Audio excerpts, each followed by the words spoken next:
안녕하세요. 히브리서 6장 1절에서 3절입니다.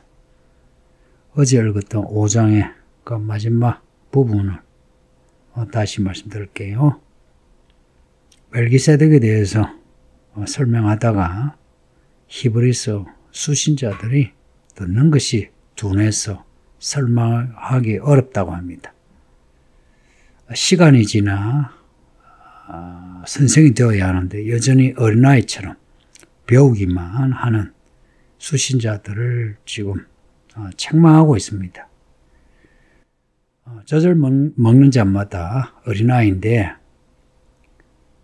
이 히브리서 수신자들이 밥은 먹지 않고 또 고기는 먹지 않고 젖만, 그 아이들이 젖만 먹는 거 아시죠? 혹은 죽을 먹는다든지. 어른이 고기도 먹고 단단한 음식을 먹죠. 그렇게 단단한 말씀을 먹어야 하는데 먹기 좋은, 좋아하는 말씀만 먹는다는 거예요. 그러면서 장성한 사람이 어떤 사람인지 정의하는데 그 5장 14절에 지각을 사용하여 연단을 받아 선악을 분별하는 자들이 있다고 합니다. 제가 평소에 강조하는 거 있죠. 말씀으로 자라야 한다고. 그리고 생각해서 말씀의 깊이와 넓이, 높이를 더해야 한다고. 그리고 분별해야 된다고. 똑같은 말씀입니다. 그리고 이제 6장에 들어와서는 그러므로는 앞에 5장의 내용에 대한 결론입니다. 그러므로 우리가 그리스도의 도의 초보를 버리고 죽은 행실의 회개함과 하나님께 대한 신앙과 세례들과 안수와 죽은 자의 부활과 영원한 심판에 관한 교훈의 틀을 다시 닦지 말고 완전한 대로 나아갈지니라. 1, 2절을 요약하면 이래요. 그리스도의 도의 초보를 버리고 완전한 대로 나아가자 하는 겁니다. 그리스도의 도의 초보 한 부분을 보세요. 그 도에 각주가 달려있는데 각주 1번인데요. 밑에 보면 말씀입니다. 헬라어로 로고스 들어보셨죠? 그리스도의 말씀의 초보를 버리고 말씀에 있어서 초보를 버리고 이제 장성한 분량으로 자라야 된다는 겁니다. 그리스도의 도의 초보는 누구라도 들으면서 읽으면서 참 좋은 말씀이네, 은혜가 되네, 또 누구라도 받아들일 수 있는 말씀입니다. 말씀의 분량이 모든 사람이 다 받아들일 수 있는, 그래서 사람들이 듣고서는 참 은혜가 된다, 위로가 된다, 격려가 된다 하는 평이 나는 말씀입니다. 이 내용을 제가 보시면 죽은 행실을 회개하는 거 있죠. 죽은 행실, 죄로 죽은 행실, 회개하자 하는 겁니다. 또 회개하는 겁니다. 또 회개하는 겁니다. 근데 이게 장성한 분량이라는 그 말처럼 그 회개가 잘하는 것이 아니고 했던 회개, 똑같은 그 죄를 또 회개하고 또 회개하고 10년을 다녀도 똑같은 죄를 똑같이 회개하고 20년을 다녀도 똑같은 죄를 똑같이 회개하는 거 있죠. 이게 뭘 의미하는지 아시죠? 잘하지 않는다는 거예요. 20년 전이나 10년 전이나 지금 모습이나 똑같다는 겁니다. 그럼 회개에 대한 거 들으면 모두가 다 공감하죠. 이것을 이제 벗어나야 한다는 겁니다.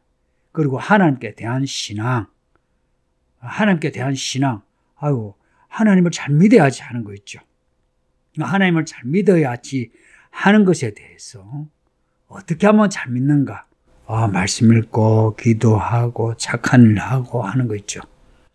이것은 모든 사람이 들으면서 그래야지 합니다. 교회 밖의 사람들도 들으면서 하나님을 믿으려면 그렇게 해야지 하고 공감하는 부분입니다. 근데 성경 이야기를 보면 하나님에 대한 그 믿음이 때로는 사람들이 이해하지 못하는 부분들이 있죠. 아브라함이 이삭을 바친다는 것, 야곱이 장자권을 빼앗는다는 것. 이런 내용을 보면 우리가 생각하는 하나님에 대한 신앙의 패턴과는 좀 다르죠. 하나님의 이야기는 모든 사람이 다 공감하는 내용도 있지만 때로는 그 마디마디를 이렇게 이어지는 부분, 우리의 그 믿음의 이야기를 진보시키는 그 부분에서는요, 사람들이 이해하지 못하는, 공감하지 못하는 부분이 있습니다. 그러니까 그런 내용에 대해서는 사람들이 배우지 않으려고 하는 거예요. 그러니까 누구라도 공감하는 그런 믿음에 대해서만 아멘 아멘 하는 겁니다. 기도 많이 합시다. 착한 일 합시다. 헌금 많이 합시다. 합시다. 이제 안 하니까 그런 말씀을 들으면은 해야지 하는 거 그런 생각이 들겠죠, 그죠? 만약 그걸 하면은 내가 그 다음에 뭘 해야 하냐 고민하겠죠, 그죠? 근데 늘 그 초보 상태에서 반복하다 보니까 그조차도 잘 못하니까 해야지 하는 겁니다. 그리고 세례들과 세례도 밑에 각주가 있는데 침례라고 나옵니다. 그러니까 물속에 잠기는 세례나 침례나 우리가 머리 위에 물을 이렇게 뿌리는 세례는 같은 세례입니다. 그 형식에 예민하지 않아도 됩니다. 그리스도 예수의 이름으로 세례받는 거, 이게 중요합니다. 이 문제에 대해서 왈가불가할 거 없어요. 세례 받는 겁니다. 근데 세례 받는 거는 모든 사람이 다 공감하는 부분이죠. 또 물 세례나 성령 세례나 다요. 근데 이런 부분에 대해서 계속 반복하지 않습니까? 그리고 안수하는 거, 사람을 하나님의 일꾼으로 세울 때 안수하죠. 안수하면 하나님의 그 권능이 안수자를 통해서 안수받는 사람에게 임하게 됩니다. 그래서 구약이나 신약이나 안수가 중요합니다. 바울은요, 아무에게나 안수하지 말라 그래요. 저도 그 바울의 가르침을 따라 아무에게나 안수하지 않습니다. 이게 손을 얹고 기도하는 게 안수인데요. 그게 별거 있나 싶지만 별거 있습니다. 이게 사람의 능력이 아니라 하나님의 능력이 임하는 의식이에요. 이게 안수에 대해서 구약, 신약 통일하게 가르치는 부분이 있습니다. 다 받아들이는 부분이에요. 그 부분에 대해서 반복해서 계속 반복하는 배우는 겁니다. 그리고 죽은 자의 부활, 우리의 부활, 그리스도의 부활. 그 부활은요, 성경에서 명확하게 기록하고 있기 때문에 성경을 믿는 사람이라면 다 받아들이는 거죠. 요한계시록을 보면은 죽은 자의 부활이 나오죠. 그리고 백부자 심판이 나오죠. 이 부활과 심판에 대한 거는 교리 부분이다, 교리.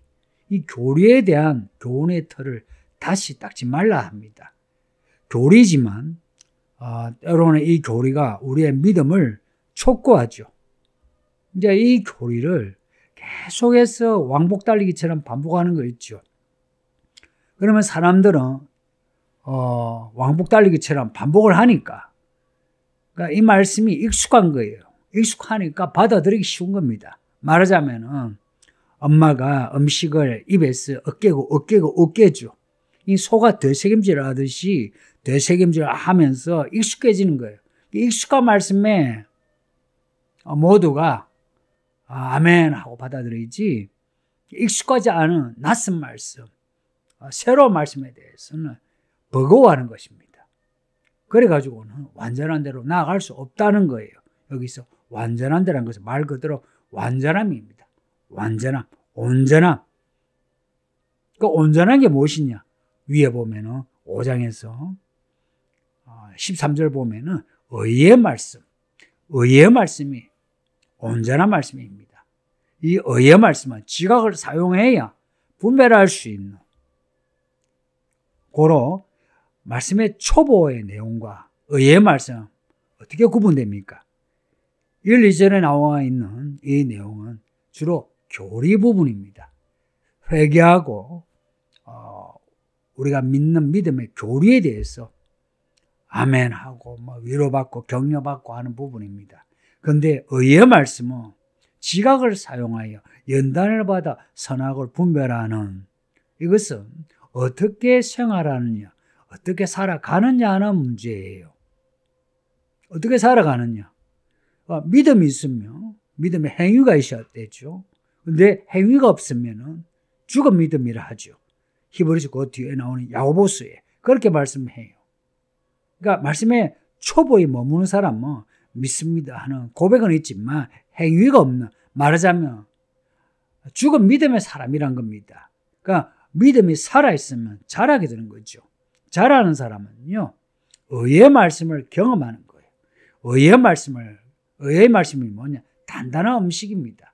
이 말씀을요, 받아들이는 데 있어서 단단하여 많이 씹어야 합니다. 소가 되새김질하듯이 계속 씹어서 소화할 수 있을 때까지 생각해야 합니다. 그래서 앞에서 예수를 깊이 생각하라 그러죠. 3장 1절 보면 우리가 믿는 도리의 사도이시며 대제사장이시 예수를 깊이 생각하라. 왜 깊이 생각해야 합니까? 예수에 대한 이 말씀은 깊이 생각하지 않으면 받아들일 수 없다 이야기입니다. 근데 6장 1, 2절의 이 말씀을 잘 보세요. 이 내용은 아까 말씀드린 대로 회개에 대한 부분, 혹은 믿음, 혹은 교리에 대한 부분입니다. 근데 의의 말씀의 부분은요, 이것을 우리가 어떻게 믿음으로 살아가느냐 하는 문제예요. 그러면서 3장 1절에 예수를 깊이 생각하라 하고서 광야 이야기를 하고 있었어요. 광야 40년의 생활은 교리를 믿는 생활이 아니고요, 그 교리를 어떻게 믿음으로 생활해내느냐, 그 문제였죠. 그 광야 생활에서 이스라엘이 완고한 마음으로 말씀을 받아들이지 못했다는 겁니다. 하나님을 시험했다는 겁니다. 하나님을 시험하면서 그들의 시험에 빠졌다는 거예요. 그래서 하나님을 시험한 사람은 가나안 땅에 들어가지 못했다, 안식에 들어가지 못했다 하는 내용입니다. 지금도 똑같아요. 우리가 신앙 고백한 거, 이 내용이 있죠. 이 내용을 우리가 일상에서 살아내는데 일상에서 우리의 마음이 완고하면 안 된다는 겁니다.